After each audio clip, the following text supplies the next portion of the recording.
Hai, Assalamualaikum. Anda sedang menonton Awani Pagi bersama saya Naila Huda dan Afizi Azaman. Dan banyak berita yang kami nak kongsikan pada hari Ahad ini. Kami akan menyentuh tentang kemaskini COVID-19 dalam negara, apa yang anda perlu tahu tentang kemaskini kes terbaru dan juga tentang kemaskini dan juga perkembangan politik tanah air. Pastinya susulan Perhimpunan Agung Tahunan Bersatu semalam. Banyak perkara yang kami nak sentuhkan pada pagi ini. Dan kita nak mulakan dahulu dengan COVID-19 dalam negara yang mana kes positif telah pun kembali mencecah angka 4 digit dengan sebanyak 1,315 kes baru dan juga 4 kematian. Tetapi dalam masa yang sama kita juga banyak menyaksikan kes pesakit yang sembuh yang agak tinggi. Semalam dengan 1,110 pesakit yang sembuh dan dibenarkan discharge daripada hospital. Dan ini menjadikan kesemua kes positif yang pernah direkodkan dalam negara adalah sebanyak 51,314 kes, lebih 50,000 ketika ini. Dan daripada kesemua kes baru semalam, 5 kes merupakan kes import dan 4 kematian juga kesemuanya direkodkan di Sabah. Kalau kita lihat kes kematian yang ketiga membabitkan seorang kanak-kanak perempuan bukan warga negara 4 tahun yang meninggal dunia di Hospital Tawau. Dan yang lain kita lihat kes kematian pertama seorang lelaki warga tempatan 84 tahun dan juga seorang wanita berusia 60 tahun, kesemuanya di Sabah. Dan negeri Sabah masih lagi merekodkan kes harian tertinggi dengan 476 kes, di mana 406 kes adalah kes yang dikesan di negeri Sabah hasil saringan kluster dan kontak rapat. Manakala ini diikuti dengan negeri Selangor dengan 266 kes dan juga Kuala Lumpur dengan 191 kes. Kebanyakannya masih lagi di Sabah, tetapi kita lihat Selangor juga sejak kebelakangan ini banyak mencatatkan kes yang agak tinggi angkanya. Ya, dan itulah yang menjadi indikator kepada kita semua untuk terus patuh kepada perintah kawalan pergerakan yang dikuatkuasakan di seluruh negara ini dan kita amalkan segala SOP-SOP tersebut. Dan dalam masa yang sama juga kita nak melihat kepada satu perkembangan mengenai vaksin dan apa yang menghiasi paparan muka hadapan akhbar The Star, Naila. Ya, kalau kita lihat pada muka depan The Star, hari ini sebenarnya memfokuskan juga kepada isu politik Unite for Victory susulan Perhimpunan Agung Tahunan Bersatu semalam. Dan kalau kita lihat pada muka depan berita harian juga memfokuskan perkara yang sama, menceritakan tentang ucapan Tan Sri Muhyiddin Yassin tentang apa masa depan Parti Bersatu dan bersama dengan parti lain seperti UMNO dan juga PAS.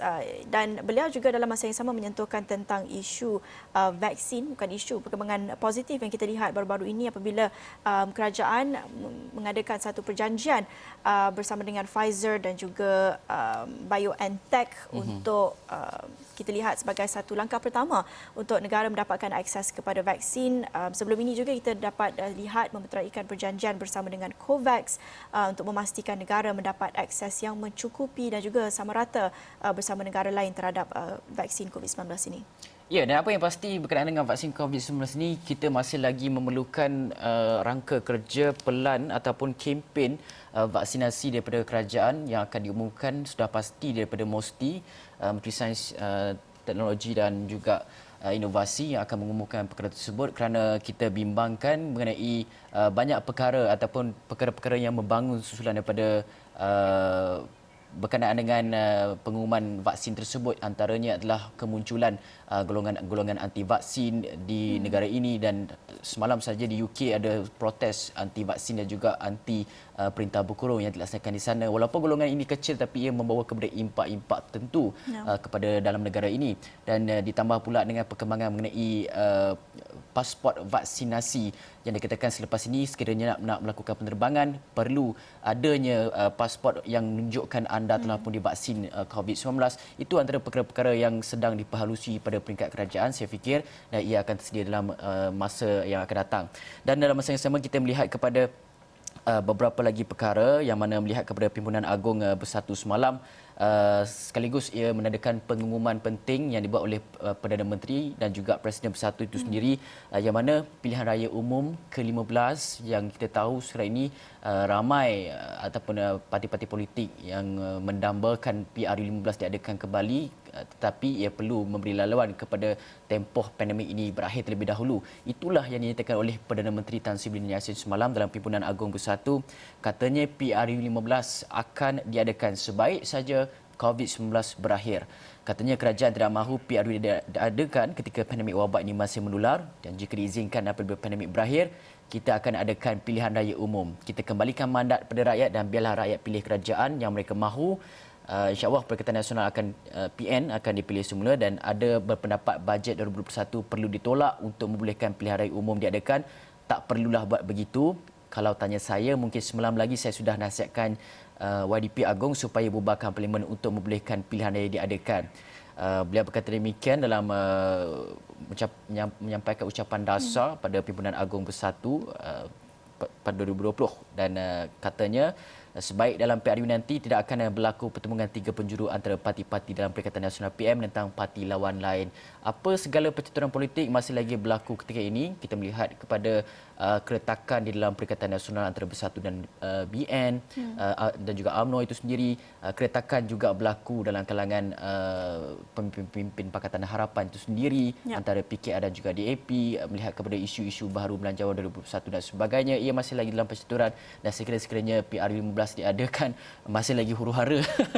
Ya, betul. Kita tak boleh lihat vaksin COVID-19 ini mungkin akan memuktamadkan segalanya, tetapi apa yang dikatakan Tan Sri Muhyiddin Yassin, beliau memberi bayangan bahawa vaksin COVID-19 ini kunci mungkin juga kepada sedikit kemelut politik yang berlaku ketika ini, tetapi apapun pentingnya yang penekanan yang diberikan di sini adalah ia kunci untuk memulihkan ekonomi. Itu sebenarnya yang perlu diutamakan ketika ini. Itu yang beliau melihat kepada perjanjian vaksin bersama Pfizer dan juga COVAX serta usaha berterusan memerangi COVID-19 ini. Katanya beliau optimis ekonomi negara kita akan pulih sepenuhnya dan rakyat akan dapat menikmati kehidupan lebih selamat dan sejahtera. Dan selain daripada itu, pasti juga seperti apa Fizi katakan tadi, itu mungkin juga akan memuktamadkan ataupun memberi penjelasan penyelesaian terhadap isu-isu politik ketidaktentuan yang kita lihat ketika ini. Dan apabila beliau memberi bayangan pilihan raya akan diadakan selepas vaksin COVID-19 dan juga selesainya pandemik ini dalam negara,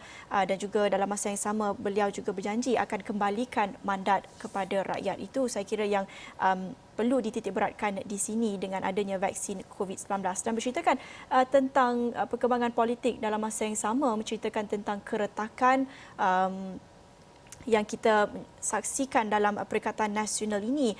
Beliau juga menyentuh tentang isu tersebut. Katanya hubungan Parti Bersatu dan UMNO mesti diperbaiki untuk mewujudkan keakraban di antara dua parti Melayu itu. Sehubungan itu, katanya beliau sudah mengadakan pertemuan dengan Presiden UMNO, Datuk Seri Ahmad Zahid Hamidi, baru-baru ini bagi merungkai segala persoalan yang terbuku di hati. Dan katanya dalam pertemuan itu, Muhyiddin menegaskan beliau dan Ahmad Zahid berbincang secara terbuka mengenai hubungan antara kedua-dua parti berkenaan.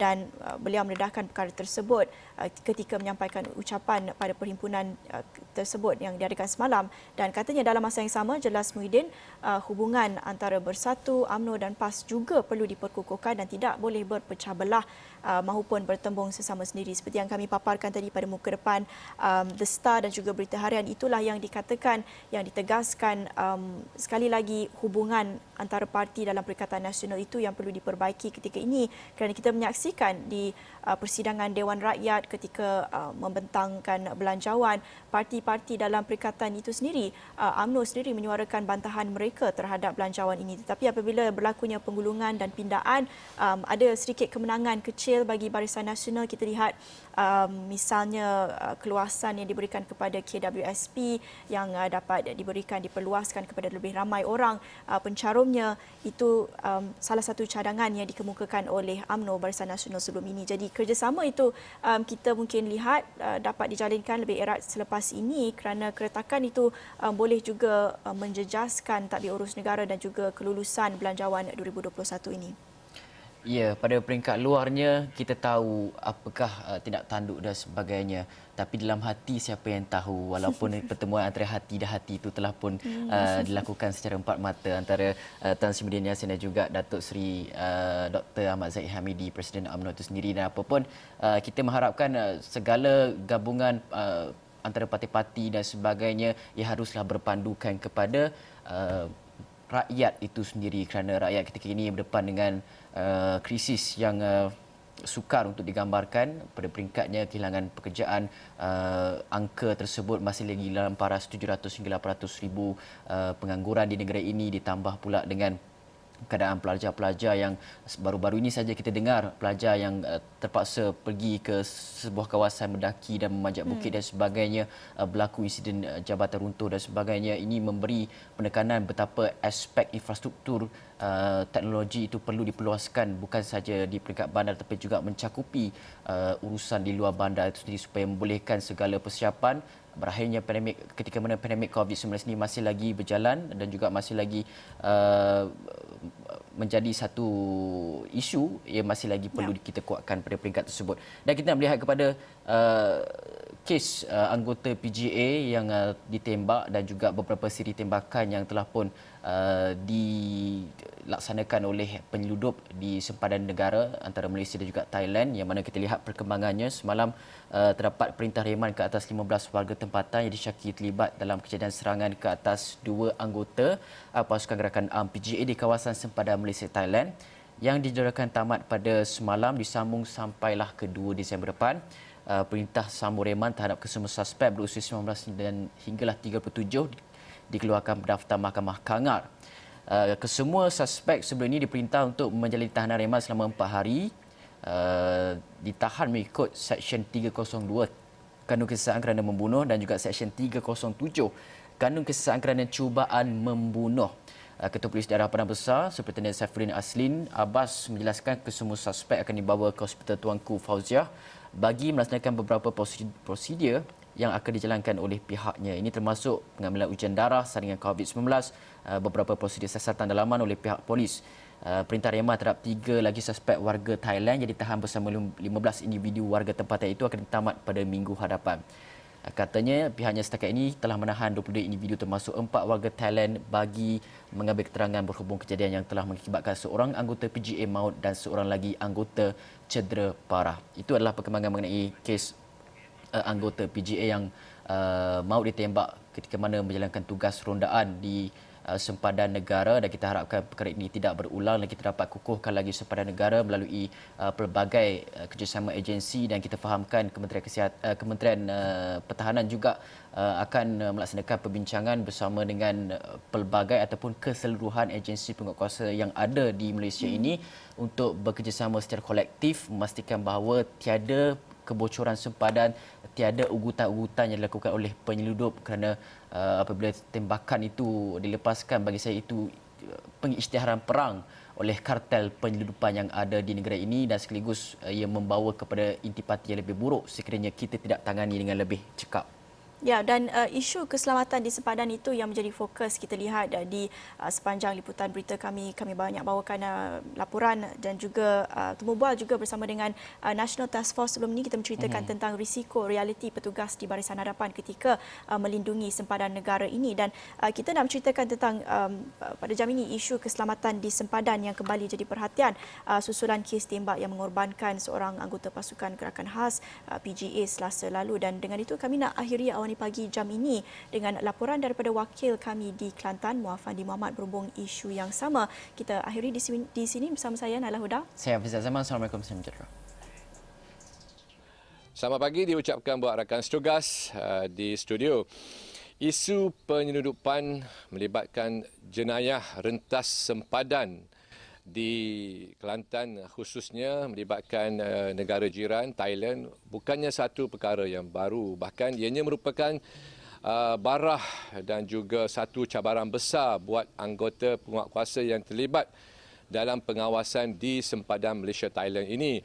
Dan mengambil contoh di Kelantan ini, sempadan negara hanya dipisahkan oleh sebatang sungai dengan jarak bermula daripada Tumpat sehinggalah ke Jeli sejauh lebih daripada 126 km, yang mana sempadan ini diawasi oleh anggota pasukan gerakan ARM dan juga Angkatan Tentera Malaysia yang dibahagikan tugasan mengikut zon yang ditetapkan oleh mereka. Di sepanjang sepadan Malaysia Thailand ini juga terdapat pengkalang haram ataupun laluan tikus yang menjadi jalan dan juga trek kepada penduduk untuk membawa masuk ataupun membawa keluar barangan terlarang sama ada daripada negara ini ke negara Thailand ataupun daripada negara Thailand ke negara ini. Dan di laluan tikus ini ada setengahnya tidak dapat diakses ataupun tidak dapat dimasuki oleh pihak berkuasa atas faktor keselamatan dan sebagainya. Begitupun agensi penguatkuasaan di sempadan ini sentiasa melakukan pengawasan dan juga pemantauan secara berkala dan ianya berterusan dalam tempoh 24 jam. Namun mungkin masyarakat ataupun netizen di luar sana tidak mengetahui mengenai bentuk geografi ataupun bentuk muka bumi di kawasan sempadan Malaysia Thailand ini di Kelantan, di Rantau Panjang, di Tumpak, di Jeli dan juga di Tanah Merah. Yang mana di sini tiada pagar ataupun tiada benteng yang memisahkan antara kedua negara ini. Dan laluan tikus ataupun pengkalang haram ini boleh dilihat ataupun wujud di hampir semua daerah, termasuklah di Tumpak, di Rantau Panjang, di Tanah Merah. Dan laluan ini kadang-kadangnya sunyi pada sebelah malam. Dan keadaan ini sebenarnya merupakan antara kekangan dan juga cabaran yang terpaksa dihadapi oleh pihak berkuasa kerana ada kalanya mereka berdepan dengan senario ataupun situasi yang cukup getir. Ada kalanya mereka mendapat ancaman seperti tembakan secara senyap dari negara jiran, mereka mendapat ugutan seperti provokasi, mereka mendapat ugutan seperti balingan batu dan sebagainya. Namun disebabkan arahan, disebabkan tuntutan untuk menjaga keselamatan perairan, keselamatan sempadan ini, mereka tetap tabah dan juga mereka tetap mempertahankan nyawa mereka bagi mengekang sebarang aktiviti penyeludupan dan juga aktiviti yang melibatkan jenayah rentas sempadan. Dan saya berkesempatan bersama dengan Ketua Polis Kelantan, DCP Syafiq Mamat yang meninjau kawasan sempadan di Tumpak ini menaiki bot yang disediakan oleh pihak Mering, yang mana hasil tinjauan saya bersama dengan Ketua Polis Kelantan itu mendapati beberapa kekangan, beberapa perkara yang perlu dititik beratkan, yang perlu diberi perhatian oleh pihak berkuasa. Jadi kita dengarkan dulu pandangan beliau. Baik, seperti mana yang sahabat-sahabat bersama-sama saya tadi melawat kawasan. Jadi di sempadan Malaysia Thailand di Kelantan ini kita mempunyai keluasan lebih dari 100 km. Sempadan laut dan juga sempadan darat. Jadi kita sempat hari ini meninjau beberapa lokasi yang menjadi target ataupun laluan tikus, yang dikatakan laluan tikus untuk aktiviti penyeludupan barangan ataupun penyeludupan manusia. Jadi daripada yang kita tinjau tadi, tuan-tuan tengok jarak antara negara kita dengan negara Thailand dalam keadaan yang begitu dekat. Lebih kurang dalam 30 meter saja.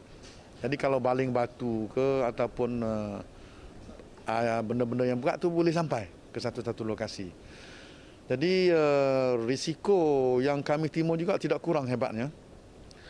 Di awal 2 bulan lepas pun anggota saya di belah ni ditembak menggunakan senapan angin. Senapan angin yang mana senapan angin ini tak bunyi. Tapi dalam jarak yang dekat ni, inilah antara risiko yang kita timur. Belum lagi perkara-perkara lain. Apa yang penting hari ini yang saya sebagai Ketua Polis Negeri sangat-sangat memerlukan kerjasama semua pihak. Bukan saja kita bersandarkan keupayaan pihak berkuasa. Bukan saja bersandarkan kekuatan yang kita ada. Tapi kerjasama, komitmen semua pihak, termasuk penduduk setempat. Ini cukup penting. Kerana penduduk setempat ini merupakan satu rakan strategik kita.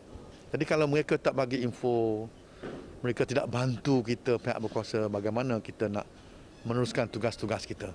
Jadi saya menyeru kepada penduduk terutama di kawasan sempadan, marilah bersama-sama PDRM, bersama-sama pihak berkuasa menyalurkan informasi, maklumat-maklumat supaya pihak polis dapat mengambil tindakan yang lebih berkesan.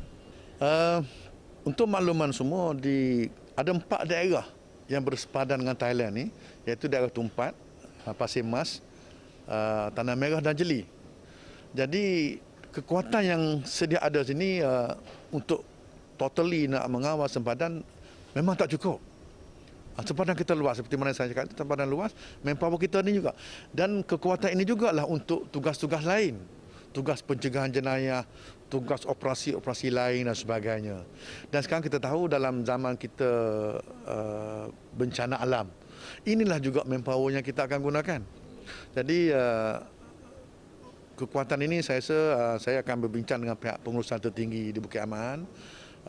Dalam keadaan waktu-waktu yang begini mungkin perlu saya minta bantuan daripada Ibu Pejabat dalam masa terdekat. Bantuan untuk tambah anggota, tambah barisan-barisan penguatkuasaan yang lain. 4 jajahan ni yang paling ramai sikit di Pasir Mas je lah. So kalau kita ditumpak semua ni, ini kalau nak kira pasukan kuat kuasa yang ada pada hari ini, pertama di perairan ni adalah pasukan Marine. Lepas masuk Marine, di darat sikit ada PGA. Dan di luar sikit kita ada XM, dan laluan-laluan akan dikawal oleh di bawah penguasaan OCBD, iaitu di bawah rondaan-rondaan MPV, URB dan sebagainya. Itu sebab sistem yang ada sekarang ini kita ada 3 atau 4 layer dah dalam kita mengekang penyeludup dan juga migran. Saya ada Marine di laut, darat PGA, XM dan juga pasukan-pasukan tugas am daripada OCBD. Namun begitu, kalau tuan-tuan tengok di sempadan tadi, kita begitu terbuka. Begitu terbuka. Mungkin sampai waktu, sampai ketika kita kena kaji. Selain daripada penguatkuasaan melalui manpower begini, mungkin kaedah-kaedah lain. Kaedah-kaedah lain yang perlu kita tambah baik. Saya bukan nak menafikan 100%. Kerana maklum saja dalam kekuatan yang ada ini, integriti itu perlu kita lihat, perlu kita ada. Jadi saya yakin kalau kekuatan dan integriti yang tinggi dalam pasukan, datanglah bagaimana ancaman pun dapat ditangani. Tapi ibarat kata dalam satu kampung tadi, bukanlah saya nak kata 100% ni baik. Mungkin ada 1-2 orang, tapi yang 1-2 orang ni kita pun ada maklumat dan pasukan-pasukan daripada Jabatan Integriti dan Pemantauan Senat juga kita buat pemantauan. Jadi dan saya tak bawa statistik ini, ada juga tindakan-tindakan jabatan yang kita ambil pada anggota kita yang melakukan kesalahan dari segi disiplin. Ada bukti kita ambil tindakan, kita tidak ada kompromi, tidak akan berkompromi. Jadi kalau ada kejadian-kejadian yang mereka melanggar undang-undang dan peraturan, amanah tidak berlaku amanah sebagainya, kita akan ambil tindakan. Jadi macam saya cakap tadilah, dalam satu organisasi yang besar, saya tidak nafikan benda ini makin oleh segelintir petugas-petugas. Apapun amaran saya kepada warga-warga PDRM khususnya, supaya jauhi aktiviti-aktiviti yang boleh memberi persepsi negatif kepada PDRM. Jadi ini kita nak bersatu, kita nak bernaung di bawah satu bumbung PDRM, maka insyaAllah kita akan laksanakan tugas ini sebaik mungkin. Dan saya juga menyeru kepada orang ramai, kalau ada informasi yang mengatakan anggota saya terlibat dan sebagainya, sila salurkan kepada saya secara personally. Dan insyaAllah saya akan ambil tindakan jika terbukti. Saya sebenarnya telah mewujudkan task force sendiri. Task force ini berasingan. Ini di bawah kekuasaan KP dan tidak ada siapa tahu siapa manpower. Jadi ini satu kaedah yang saya nak membantu agensi-agensi termasuk OCBD di bawah, bagaimana kita nak mencari, nak mengesan dan menangkap aktiviti-aktiviti yang haram ni. Jadi hasrat saya semasa saya jadi Ketua Polis Negeri ini, supaya dapat saya menangani perkara-perkara yang berbangkit, dan yang penting semangat sokongan kerjasama daripada masyarakat. Jadi kalau masyarakat silent pun tak nak cerita, mungkin ni waris dia dan sebagainya, ini yang memberi sedikit kekangan daripada kita. Jadi saya percaya kalau masyarakat bersama-sama kita, bersama-sama PDRM, insya-Allah segala bentuk ancaman, segala bentuk musibah kita akan dapat atasi secara baik dan bersama. Sebaik saja saya mengambil alih, saya telah wujudkan satu task force dan saya tak boleh nak declare lah berapa anggota, berapa jumlah. Kerana inilah strategi saya. Jadi kalau saya cakap semua orang tahu. Jadi ini sulit. Bertemu kembali. Seperti yang diperkatakan, diperjelaskan oleh Ketua Polis Kelantan, DCP Syafiq Mahamat, bahawa cabaran dan kekangan yang dihadapi oleh pasukan keselamatan yang mengawasi sempadan ini bukan suatu perkara yang boleh dipandang remeh. Sebaliknya perlu difahami dengan lebih jelas mengenai pertamanya soal geografi muka bumi dan juga kawasan di sempadan ini yang mana ianya mudah dibolosi dan laluan tikus yang wujud setiap masa, laluan tikus ataupun perkara haram yang melebihi angka 100 lebih yang kadang-kala mungkin terlepas pandang oleh pihak berkuasa.